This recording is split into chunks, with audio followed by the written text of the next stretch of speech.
Note: transcript contains several name and typographical inconsistencies. This script standardizes names to Maya Richardson Hartwell and James Hartwell III.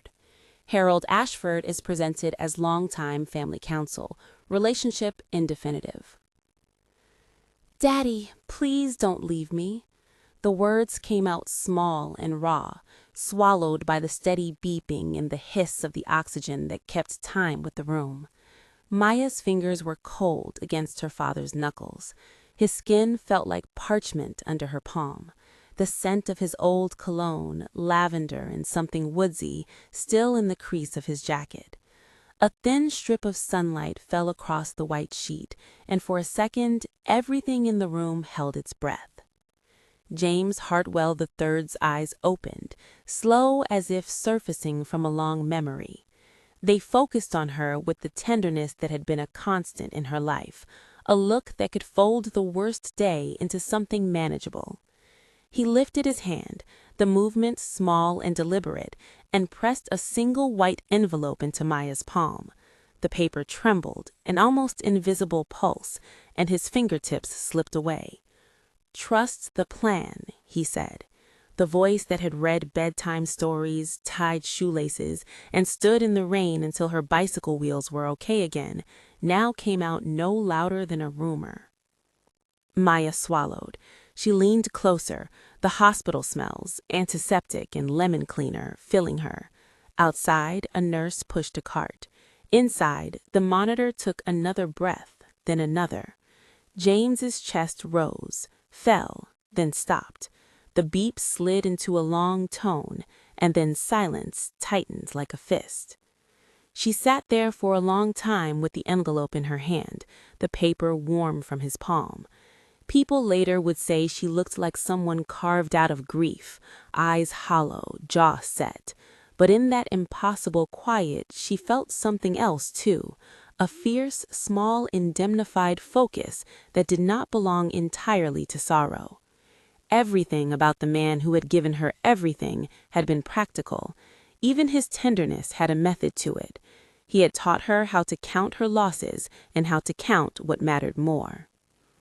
The funeral was brittle and precise. Flowers lay like exhausted soldiers on the polished casket. The pastor, a man who had known James for years, spoke about sacrifice and discreet courage, words that landed like soft stones on water. Friends hugged. A cousin murmured that James had always been a private person, that he loved his daughter in ways that did not require an audience. People said what people say to make sense of things they cannot hold. While Maya stood at the cemetery, a wind came in from the avenue that smelled faintly of rain and hot pavement. She closed her eyes and reached for the envelope that had sat heavy in her coat pocket through the procession and through the whispered condolences. At some point, her husband was at her side, Marcus, hands in his coat pockets, jaw tight. He folded his posture around her like something expected. But his eyes kept sliding away to the crowd in a way that made her stomach drop and her teeth ache. 3 days later, in the thin blue of an early morning, Maya scrolled her phone with numb fingers. A push notification lit the screen, an innocuous caption under a photo, Marcus laughing, arm around a woman new to her life only in the way photographs make things public. The woman leaned into him with a smile that looked practiced. Her hair caught the light like a promise. Maya's thumb hovered and then paused. The image blurred as if viewed through tears, but the caption was unmistakable. Comments filled in the space around them, time-stamped and indifferent. At the wake, someone said quietly, "People move on quickly these days." It felt like salt in an open wound. Maya laid her phone face down on the coffee table and pressed her palm over it to stop the screen's quiet glow. She thought of all the nights she had stayed awake while Marcus came home late, the half-truths, the promises murmured in soft tones that never made their way into daylight. She thought of how her father, on his best days, had said, "If love is a house, it should have a roof you can trust." He had taught her to measure people by their steps as much as their words. The morning after the funeral, before the flowers had wilted, Marcus sat across from her at the kitchen table and looked at her as if he were balancing coins. He slid a folded paper across the wood and said, without the heat of anger or the softness of pity, "I think we should separate. I'm in love with someone else." For a moment, Maya listened as if the sound were coming from somewhere far away. The house smelled of cold coffee. The light through the blinds drew pale ribs on the floor. She could see the exact tilt of Marcus's mouth when he had believed he had chosen freedom and had not considered the cost. She imagined the other woman, Vanessa, in the light of social photos. This woman the company had introduced as a senior marketing director, whose laugh now threaded through Marcus's feed. She pictured them, clean and confident, making decisions without consulting the people they left behind. "You're asking for a divorce?" Maya's voice came out steady, like glass sliding over glass. "Yes," Marcus said. He looked tired only in the sense that someone fatigued by the minor moral work of a new affair might look tired. "I didn't want to hurt you, but I can't pretend anymore." Maya did not argue. She had never been the kind of person who screamed when the pattern of her life came unraveled. She stood on the edges of breakers and learned from a father who had stood at many edges himself how to wait for a clear moment to act. This felt clear. The wedding band, gold that had once been warm against her skin, came off with a practiced motion of someone reclaiming themselves from a life that was promised and not kept. When Marcus left that day, he kissed her temple as if closing a book. The kiss did not make sense. It was a polite punctuation. He had the softness reserved for the person he had known for years. He left his jacket on the chair, one of the small domestic claims that always moved with him. Maya put it over a box of tissues and watched the sunlight change over the kitchen table until the jacket's sleeve, hanging over, looked like the ghost of a shoulder. The envelope from James sat on her dresser like a seed. She had not opened it yet. It felt wrong to open her father's last written thing in a moment when she was raw. Something sacred about the way someone's final instructions should be received kept her fingers from breaking the seal. Yet every time she looked at it, she felt the authority in his handwriting, the way he had looped his Y's, the careful cross on the T, like a small map. If you have ever been betrayed or underestimated, leave a one-line comment. This one's for you. She read the words on the banner and felt, oddly, like the world outside her front door had not decided to collapse entirely. The invitation to the small act of witness, just a single line, was the kind of thing that sometimes held a stranger's hand when family could not. Maya thumbed the envelope's flap and tucked the thought away. The message was a small bridge between spaces, her grief, her bewilderment, and a public that would not let her story evaporate into private shame. Flashbacks came as precise images, not memories. Saturday mornings with her father riding bikes through a park whose path smelled of pine sap and summer sun. James teaching her to tie a knot properly, over and over until her fingers learned faith. His voice, patient, firm. He would make pancakes and hum off-key songs while she fumbled with the syrup bottle. He took every parent-teacher conference seriously, asked the right questions even when their kitchen table strained under the weight of bills and grocery lists. He showed her how to do laundry so clothes came back with the faint, lingering scent of his aftershave, because he would have rather carried the load himself than let anyone see them struggle. These were the quiet sacrifices that add up to a life. He had not always been James Hartwell III, at least not in the way the name suggested, of titles and ledgers. There had been an earlier life, an inheritance set aside, choices made. Once, when she was 19 and furious at the world, he'd agreed to take her to a small diner at the edge of town and spoken in that low register he used for things that needed protection. "My name," he said, suddenly, half smiling, "is both the shelter and the storm." She had laughed then. She had been too young to understand how complex that could be, the idea that someone might inherit vast things but choose a different path, that a man could trade public fortune for private freedom and do it with the kind of hush that had always defined him. Now, those flashes of memory were tools. They let her see a pattern, a man who kept tidy ledgers not because he loved money, but because he loved safety. He had folded his hand around her life like a glove, and now perhaps that glove contained surprises she had not yet asked for. Days passed in a thin, relentless way. Grief has its rhythms, days when the world seems to tilt, and days when it resettles into a new axis. Maya moved through them with the slow precision of someone cataloging what remained. She dealt with small, necessary things, the funeral arrangements, an awkward brunch with Marcus's mother, the polite condolences from people who had known her father in a different light. The stack of sympathy cards thickened on the mantel, their messages printed and familiar. "He will be missed.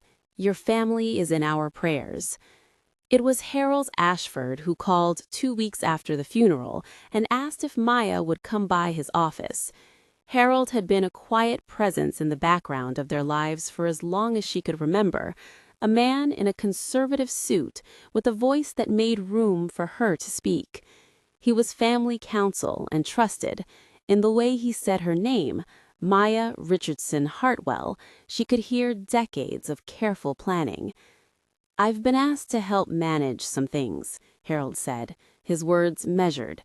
"Your father left something in his care. I thought it best you know in person."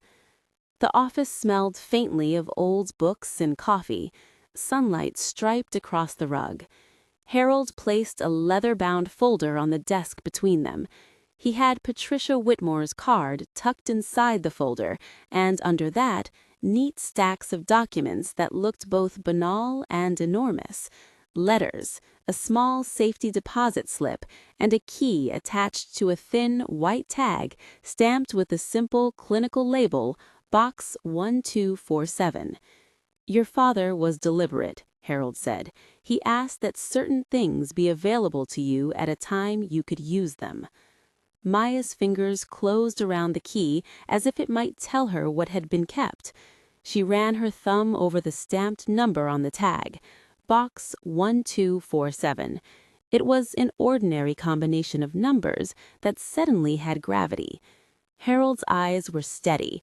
He did not need to explain the legal scaffolding. The respect in his voice said all she needed to know. This had been planned. "You should know," he added, "that Mr. Hartwell was particular about privacy. He wanted the process to be as simple as possible for you." Harold reached into the folder and tapped a folded page, careful as if the paper might crumble. He left a note. The note had James's handwriting. Maya's breath snagged when she saw it. The loops and slants were exactly as she remembered. She read the first line aloud before she could stop herself, and it sounded like something both gentle and inevitable. "Trust the plan," she whispered. The words from his bedside came back as if he'd folded time into a paper fold. "You are never alone. You are never poor. You are never powerless." Those lines were written at the bottom, like a signature of belief. They were small commandments in his hand, 3 truths that had anchored him and now reassured her. The sentences were simple, almost plain, but their weight was felt like a tide. "What is in Box 1247?" she asked Harold, and the question was simple. What else could a daughter ask for when the world had shifted? Harold gave a thoughtful, respectful smile and did not answer with specifics. "You will see when you're ready. Mr. Hartwell wanted you to have time to be certain. There are protections in place. The trustees and advisories have been briefed." He named Patricia Whitmore, who would be handling the financial planning, and David Chen, an accountant who knew the family's ledgers. He spoke their names with the calm of someone laying out a map rather than an excavation.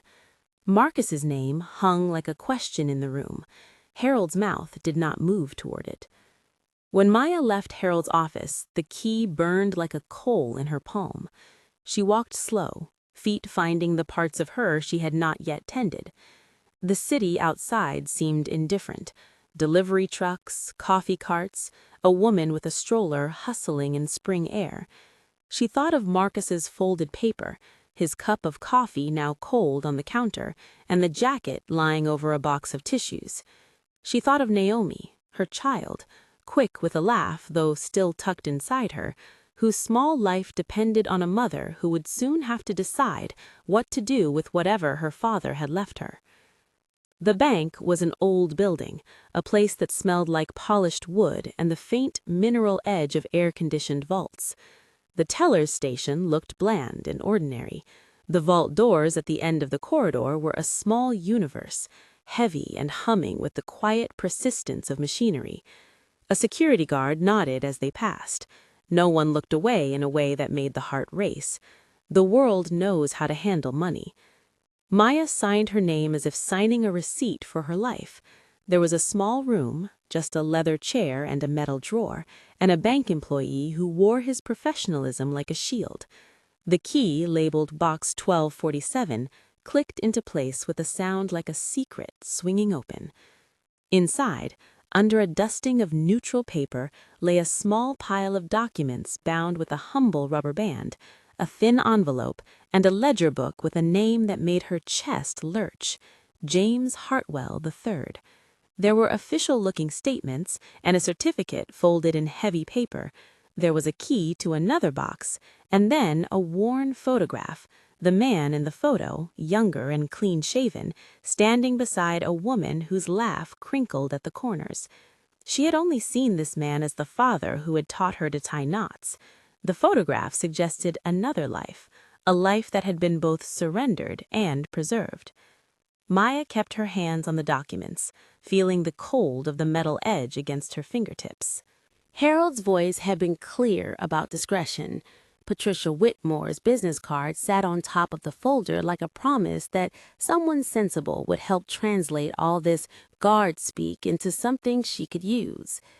She unfolded the thin envelope last. It was addressed to her in the same steady hand. She drew out a single page and then another. There was a short note, less about finances than about values. He wrote of choices he had made, of the moment when a younger James had chosen a simpler life over the heirloom of public expectations. He described love as a ledger with margins, how sometimes one had to spend to protect, how someone had to plant a future instead of simply occupying it. Maya read the words and felt as if someone had been in her life, quietly building a bridge she hadn't known to cross. The note ended with the familiar 3 lines, no flourish, no trumpet, just the father she knew, resolute, careful, and tender. You are never alone, you are never poor, you are never powerless.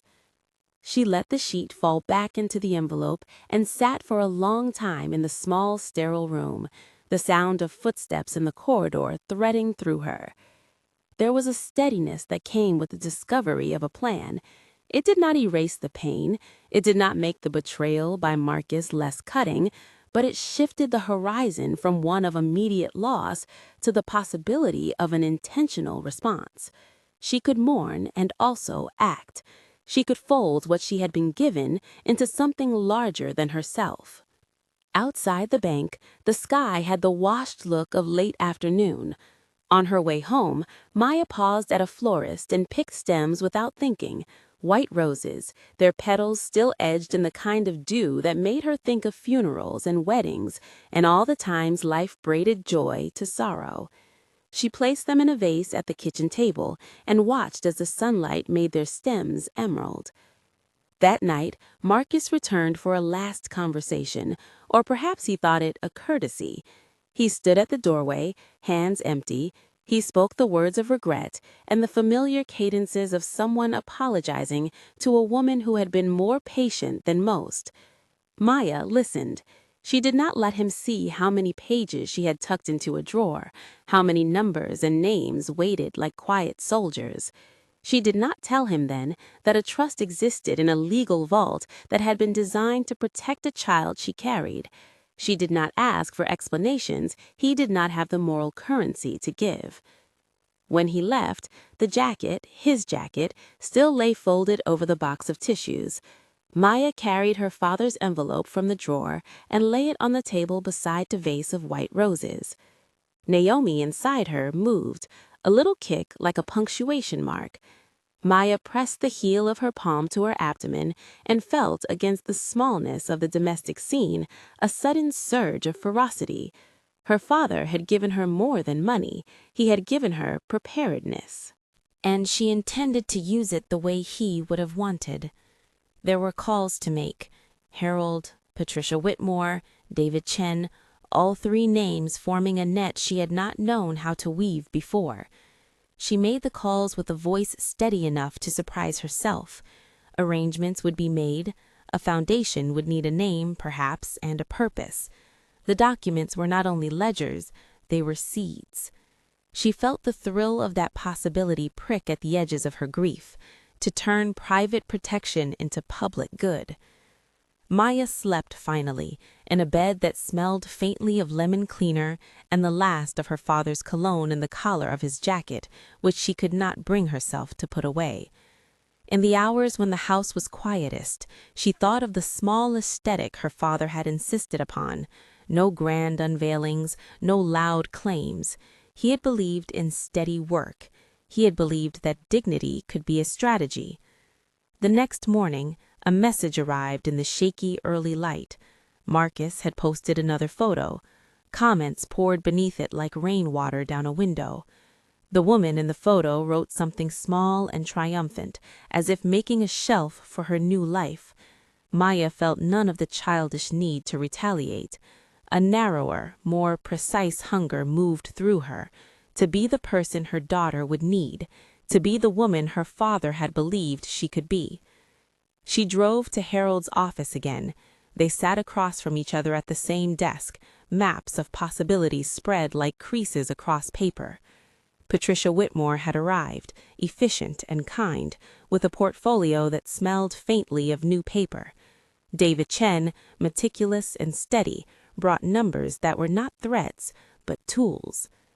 "This will protect the assets in such a way," Patricia said, careful with the words, "that immediate access by a former spouse is not feasible."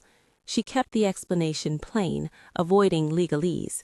She was careful not to make promises greater than could be kept. The language matter-of-factly gave Maya room to plan, without allowing the scene to morph into a fairy tale. Maya listened, taking notes. She thought about what her father had always said about wealth. It was not meant to be a display. Wealth was a responsibility, a way to give people a foothold when life tilted. The 3 words he had left at the end of his note had become mantras now, lit like small lamps in a room that might otherwise have been full of shadow. "Are you sure you want me to do this publicly?" Maya asked, surprising herself with the question. She pictured a dinner, not for spectacle, but as a careful way to announce the Foundation's mission, a quiet, controlled reveal where dignity and purpose would outshine the petty gossip she expected. She wanted to choose the terms of the story, rather than have them decided for her in the scuttlebutt of the town. "We'll be deliberate," Harold said. "Your father was deliberate. We will be deliberate." They spoke into the idea of a foundation, its name, its mission to support women in crisis, particularly those who had been abandoned or underestimated. It felt right, a direct line from the father who had shielded her and the woman she wanted to be for her child. The technicalities, trustees, seed funding, a board, hung like scaffolding. The mission itself settled into Maya's bones like a new vow. When she left the meeting, she walked through a city that did not seem different to other people, commuters, errands, someone rehearsing a smile for a camera. For her, everything shifted incrementally. The jacket she kept on a chair felt less like a ghost and more like a mantle. There would be second calls and meetings and the predictable boredom of bureaucracy. There would be a dinner carefully curated and a few people who would come to see and judge, and perhaps some who would offer genuine help. There would be, she thought, grandchildren for other people and the small ordinariness of a life that made space for work and laughter and the occasional quiet grief. That evening, she sat at the kitchen table and opened the envelope again. The letter was brief. It emphasized things he had taught her without using heavy words. He wrote about choosing the kind of life that made room for giving, about dignity under pressure. He wrote at the end, not with the grand rhetoric of a magnate, but with the simple certainties of a man who had kept his appointments with right and wrong. You are never alone. You are never poor. You are never powerless. Maya folded the paper and smoothed the creases. She placed the key back on top of the documents and slid them into the drawer. The drawer closed with a small click that sounded like a hinge turning on a new chapter.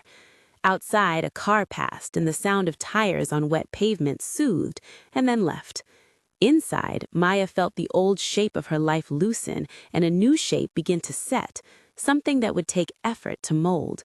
There would be days when the work of motherhood and foundation building would collide, when the city would feel like a maze.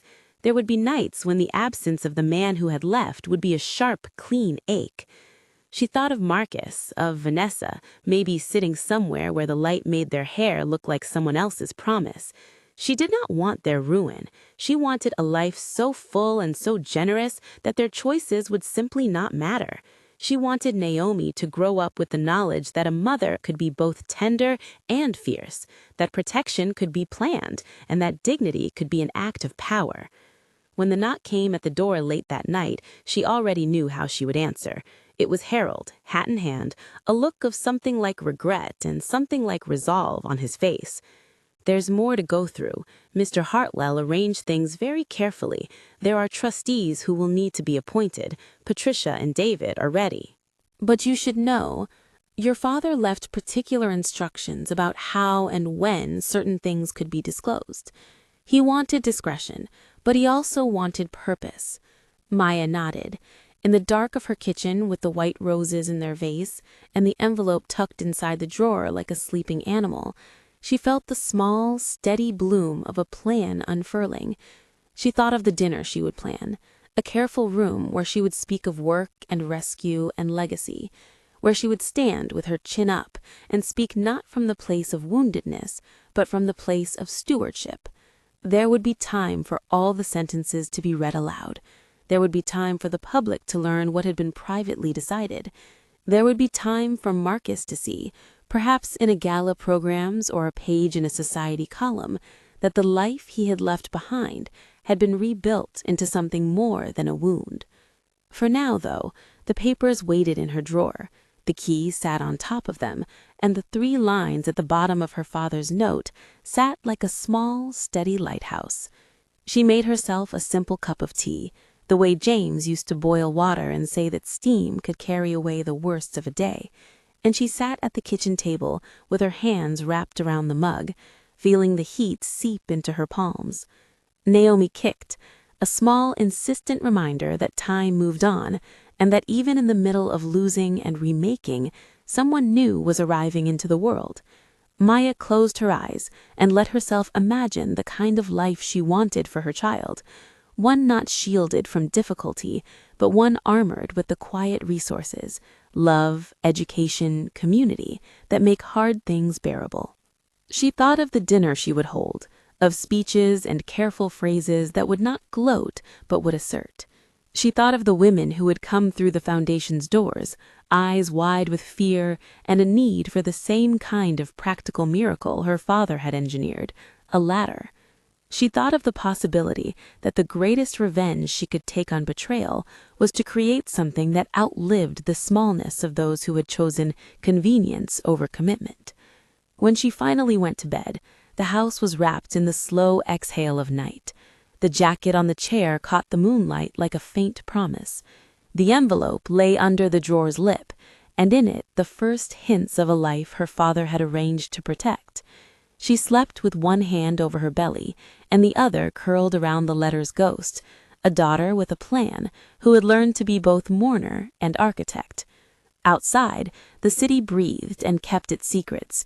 Inside, the envelope waited for morning and for the moment when a daughter would lift a pen, call her team, and begin the work of turning private protection into public purpose.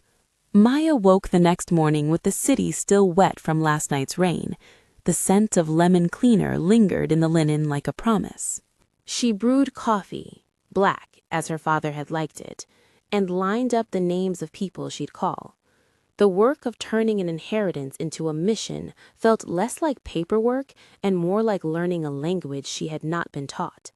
Grant proposals as nouns of mercy, budgets as bones for living projects, trustees as guardians of intent. Patricia Whittemore arranged the first meeting at a little office off the avenue with windows that let in good light. Patricia had a quiet tendency to fold solutions into sentences.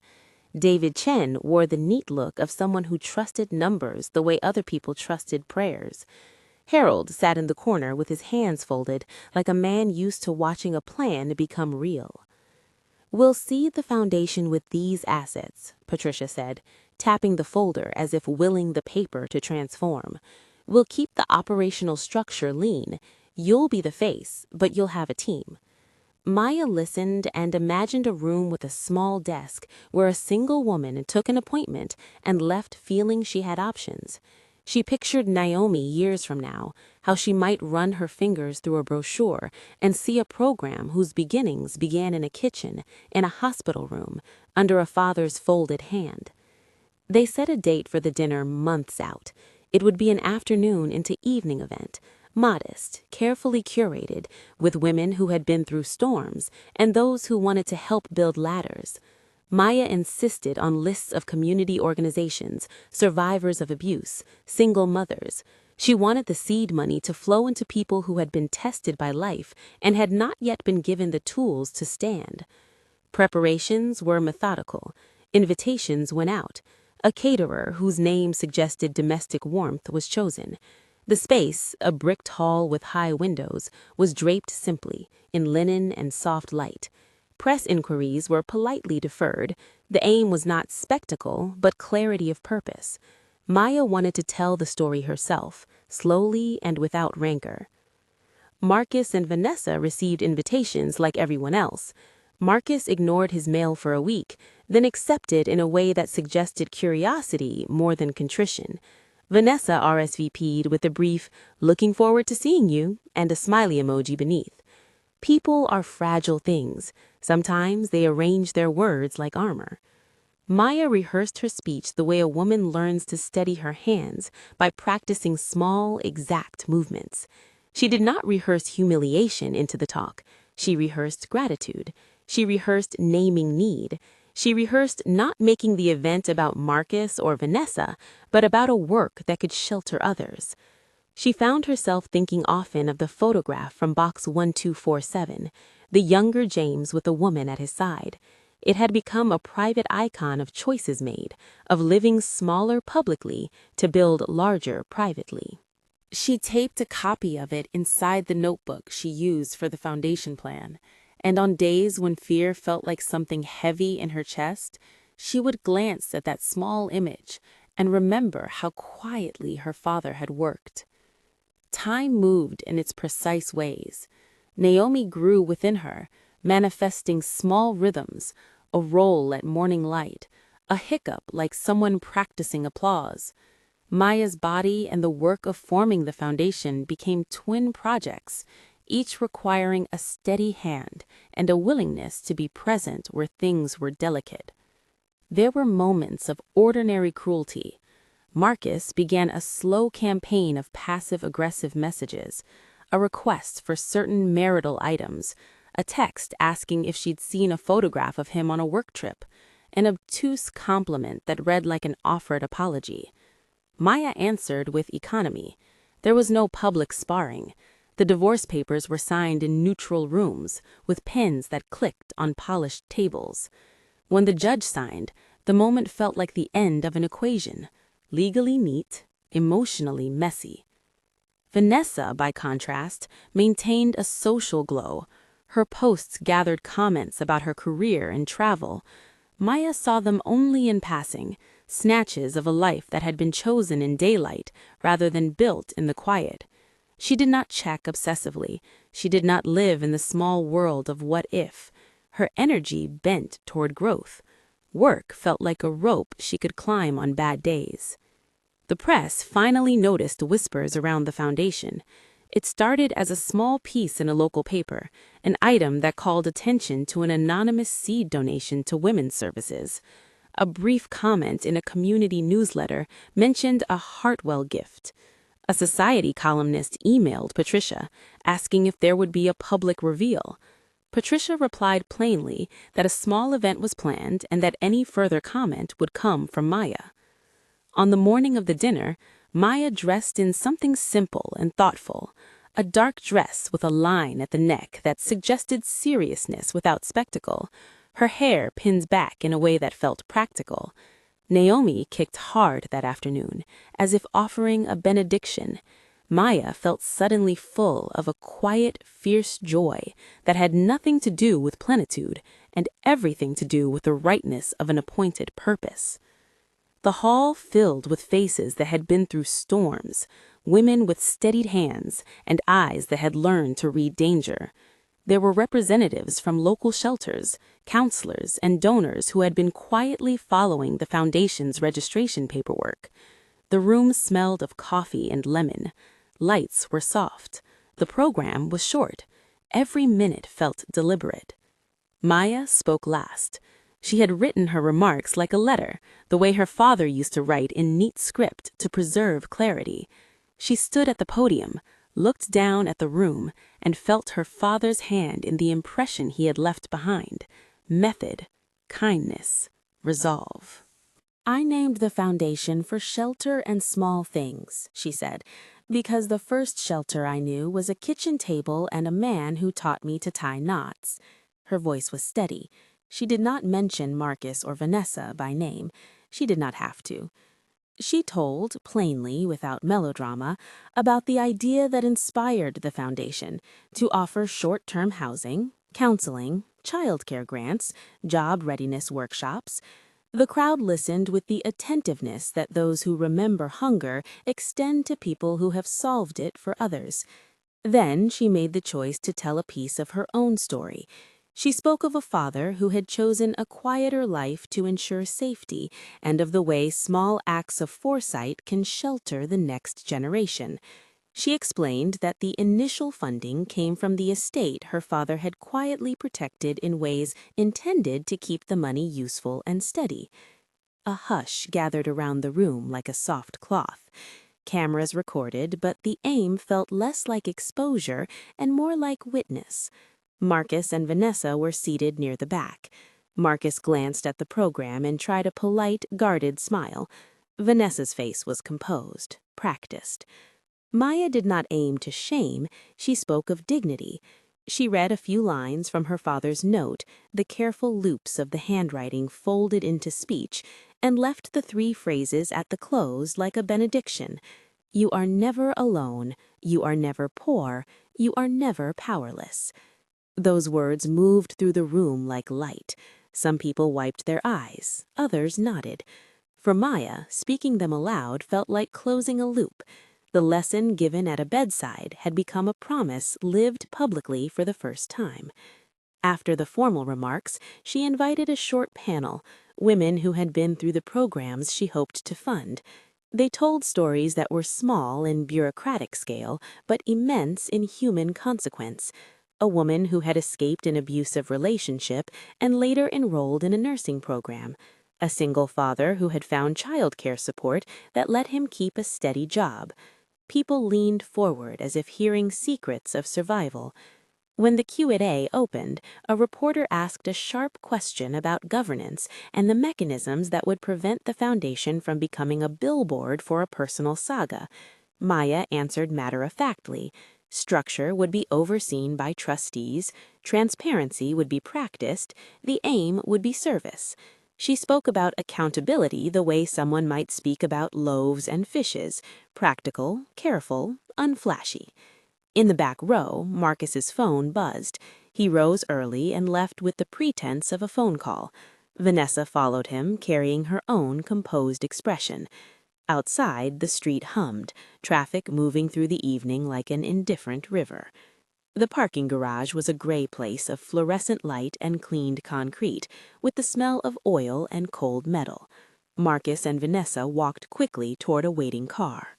People do things quickly when the possibility of public discomfort looms. Vanessa's face had the strain of someone carrying a reputation like a handbag. Marcus kept his gaze forward, the lines on his forehead like certainties being tested. A woman from the foundation staff noticed their departure, an ordinary instinct, nothing more, and mentioned it to Maya after the event. "They left early," she said, and there was no triumph in her voice. Maya thanked her and continued her conversation with an elderly volunteer. Later, when the last guests had gone and the lights had been dimmed to a whisper, someone from the event team told Maya that Vanessa had been crying in the parking structure. There was an awkward pause, the kind that happens when pity collides with the urge to gloat. Maya felt no relish. She felt only a calm, cool recognition of consequence. A volunteer had seen Vanessa, shoulders shaking, makeup at the corners of her eyes. She had been sitting in a rental car, head bowed, breath quick, the evening's composure broken into small pieces. A security guard had offered water. Someone had left a napkin. The scene was human and small. Maya thought of the taller arcs of life. People fall, people pick themselves up. Choosing to watch someone at their lowest has the same moral danger as choosing to stand in someone's sunshine while ignoring their need. She chose neither. She chose the steady work of the foundation launch and the next day's meetings. In the weeks that followed, the foundation began its slow, beautiful work. A small office was rented, a board was assembled with women and men who had experience in nonprofit work and who understood the difference between charity and dependency. Grants were awarded to local shelters and to programs that trained women for sustainable employment. A pilot childcare program started in a church basement, with a rota of volunteers who made dinners and collected donated diapers. Maya visited each site with the steadiness of someone who knew she did not have to be everywhere at once. She had learned her father's lesson about small sacrifices multiplied. Naomi was born in early autumn. The delivery room smelled of antiseptic and warm towels. Maya held her daughter and felt the world condense into small breath and mouth. Naomi's skin smelled like milk and the faint residue of hospital soap. Maya thought of the small photograph in box 1247, now framed in the foundation office, and felt again the strange satisfaction of watching a plan bear fruit. Raising Naomi required the kind of disciplined affection that had defined Maya's childhood. She read to her, in the voice her father had passed on, sang songs that were both awkward and dear, and taught the first knot, just as James had taught her, to tie and untie the small problems of daily life. Naomi grew into a child who learned to be confident enough to ask for help and brave enough to accept it. Marcus called half-heartedly at first. The calls were formal. They felt like checking boxes. He sent photos of himself traveling. Occasionally, he tried to negotiate for personal items left before the separation. A lamp, a book, the wedding photo that he suggested might be returned to him. Maya handled the calls with the same economy she managed everything else. Some requests she honored, some she declined. In private, she let the lines of what she would not accept play out quietly. There would be no renegotiation of dignity. Publicly, Marcus's life narrowed like a photograph framed incorrectly. Where he had once seemed part of a predictable domestic landscape, now he wandered in the smaller, bright rooms of vanity, meetings, dinners, phones. He sometimes attended events where his name was a gentle ripple rather than a banner. When the foundation received accolades, an award from a community council, a profile in a regional magazine, he sent a single line of congratulations. It read as someone who had watched a life that once contained him become larger without him. Vanessa's public image frayed in ways that were not poetic or dramatic, only inevitable. A tweet taken the wrong way, a comment about work that sounded like entitlement. There was a brief season when gossip circles hummed with imagined scenes. Then life moved on. Without the architecture of a committed project, people with appearances as their currency sometimes found their reserves dwindling. For Maya, the work provided ballast. The foundation's first year bought a small house that became a shelter bed and counseling center.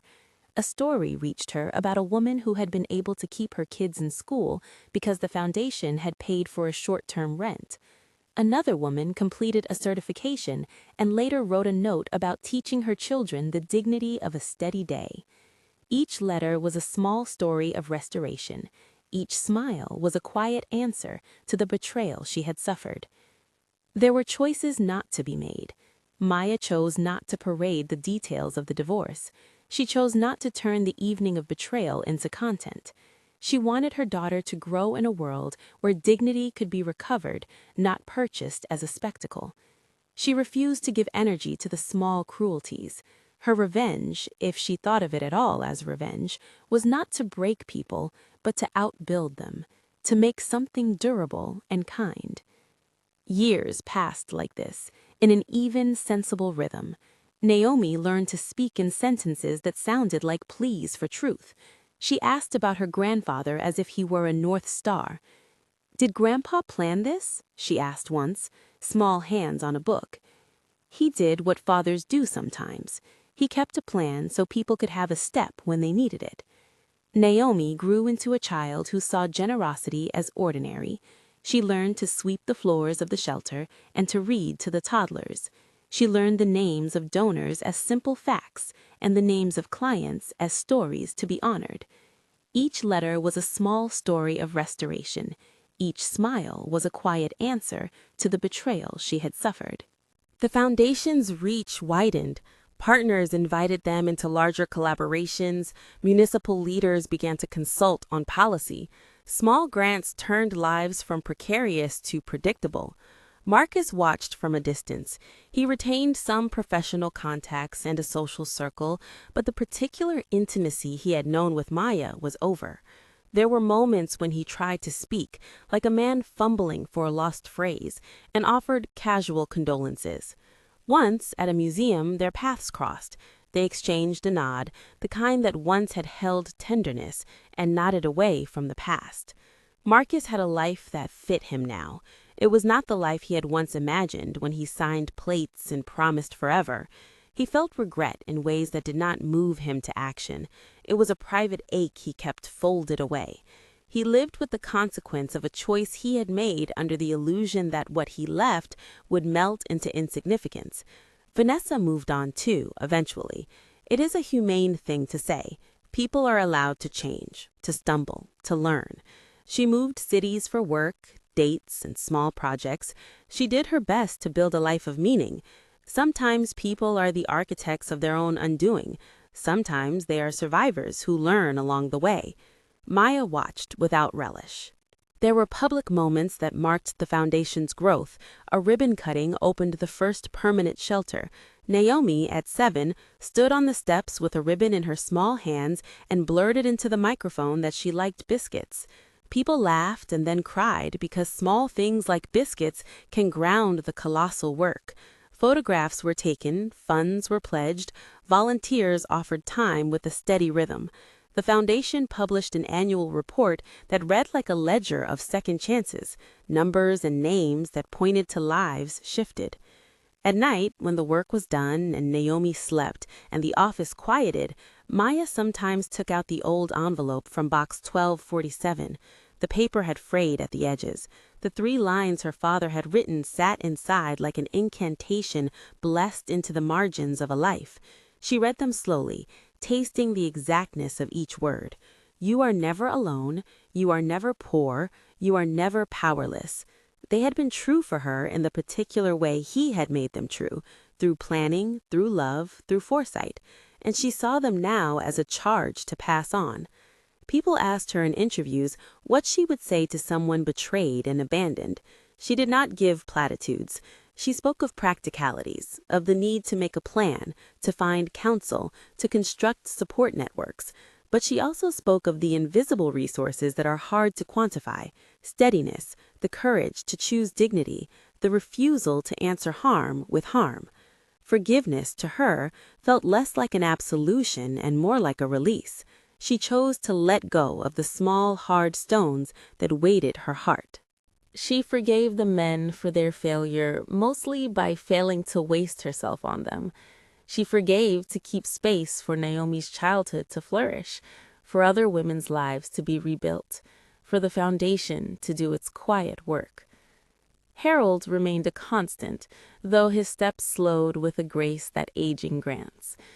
Patricia grew the foundation's investments with a prudence that made money feel like a tool rather than an idol.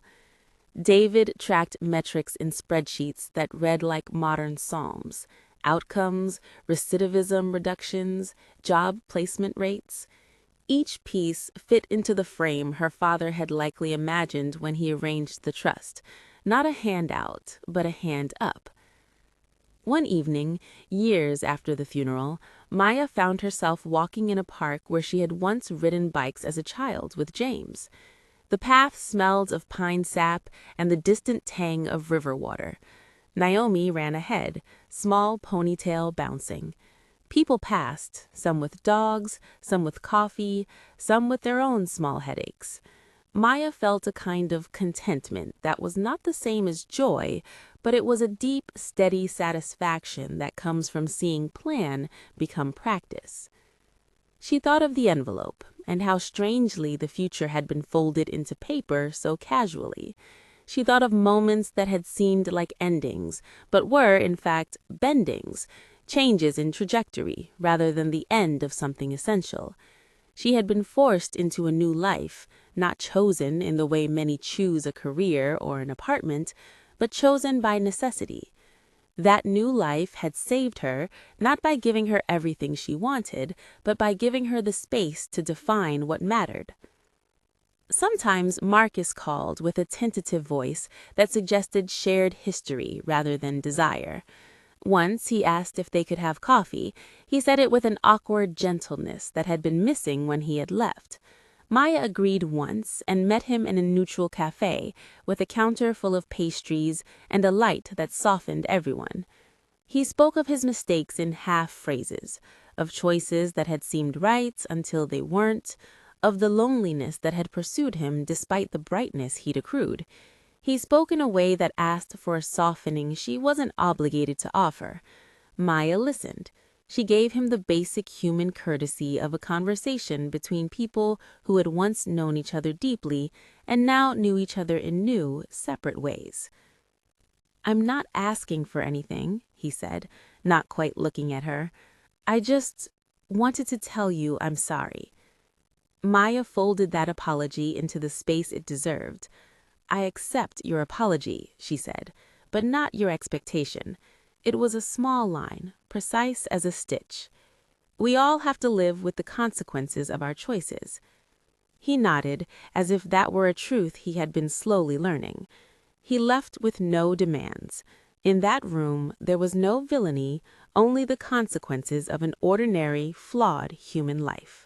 Years later, at a foundation gala meant to celebrate a decade of work, Maya stood on a small stage, Naomi at her side, now a lithe teenager who wore a jacket a shade too big, sleeves rolled up like a badge of practical hope. The program projected slides of names and smiling faces, women who had graduated from training programs, children helped through emergency aid, lives shifted from precariousness to sustainability. Marcus was not in the room. Vanessa had sent a brief letter of congratulations. It was the smallness of ordinary resolution.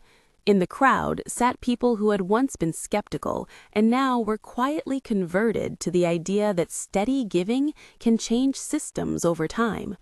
Maya spoke, and once more the 3 lines came to rest at the end of her talk, not as a mantra to be shouted, but as a quiet challenge to those who listened. Make plans, tend the vulnerable, invest in futures. "My father taught me that wealth is more than a balance," she said. "It is a responsibility." The foundation's legacy grew. Grants supported scholarships, mental health services, job training, and ultimately a program that helped families move from temporary homelessness into stable housing. The measuring charts David loved showed the proof. Fewer relapses into crisis, higher sustained employment rates. The numbers were small and powerful. In private, Maya kept a photo from box 1247 on her bedroom dresser. It had aged like a relic. The woman beside the younger James was not famous, and that was precisely the point. She was ordinary in the way courage is ordinary, not flashy but reliable. On the back of the framed photo, Maya had written, in a pen she liked, the names of those who had held her: Harold, Patricia, David. People who had chosen the stubborn work of civic love.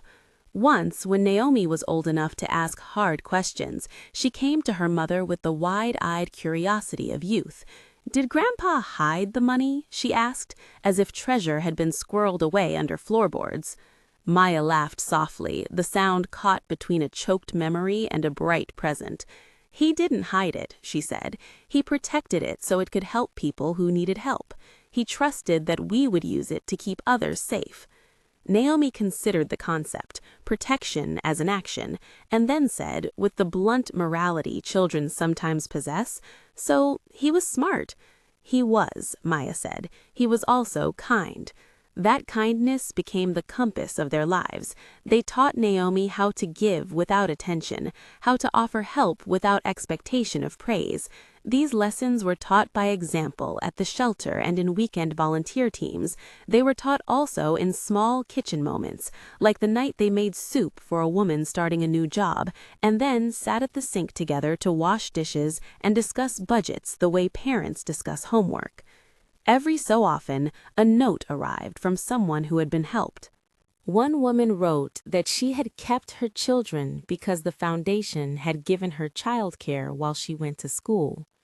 Another thanked them for a small grant that allowed an elderly mother to get dentures that changed how she ate and therefore how she laughed. These notes were the currency of proof, lives rearranged by practical compassion.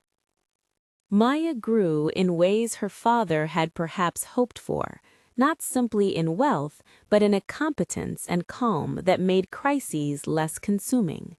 She learned to make decisions that were not reactionary. She learned to place staff where their strengths were. She learned to take time to grieve without letting grief run the day. One winter evening, Harold's health began to fail.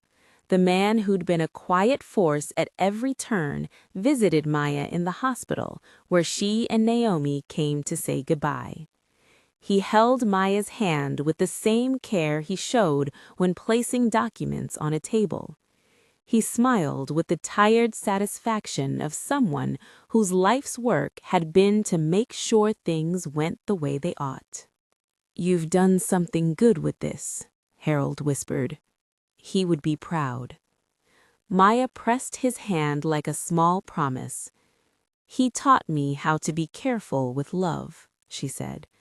Harold squeezed and then let go. When Harold passed, the foundation organized a small remembrance. People stood in a room and told stories about a man who had never liked to take the limelight. The community fed them with casseroles and flowers. Maya spoke briefly and then went home to Naomi, who met her with a hug that smelled like bookmarks and crayons. They sat together and ate cold pizza and read letters from volunteers who had wanted to be sure they left something. There were times when people tempted her to correct the record publicly about matters from the past. Once, a former acquaintance suggested an interview in which the drama of the affair would sell. Maya declined. "We built it for different reasons," she told the acquaintance. "This is not a story that needs dramatic retelling. It's a story that needs continuation." And so the story continued in the manner of good things, quietly, steadily, with the sometimes tedious work of bureaucracy and the glories of small victories. Naomi graduated high school with a speech that mentioned the shelter in 3 sentences. She applied to colleges with ambitious essays that included internships at the foundation. Maya watched, proud in the private way parents are proud.